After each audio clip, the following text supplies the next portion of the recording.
Magandang hapon sa lahat. Ako si Jessica Suha, nagbabalita. Siya si Raymond Dion. Siya ay nagalit dahil hindi niya nalasap ang inaasam niyang bulalo. Kailangan niya ito dahil siya ay nakainom at ito ang kanyang pananggal amat. Oh, tama.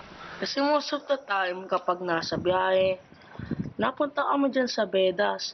Kasi yung mami nila, masarap yung mami nila dyan eh. Kaya, nag-order ako without kung nagsaserve pa sila nito. Kaya, ang sinabi ng babae, wala. At yung sabi ko, okay, wala. Pero, kinontrolta pa siya. Kung ba't siya nagbumura? Sabi ko, ate, ba't ka nagmumura? Kaya, edi nagmura na rin ako. Wala siya eh. In-order ko, bulalo, binigay sa akin, cup noodles.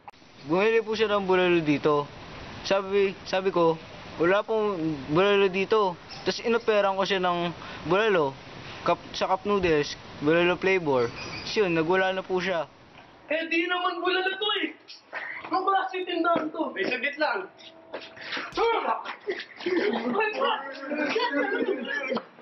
Sige, kunin mo! Sa akin, sobrang kapal na lipstick ko.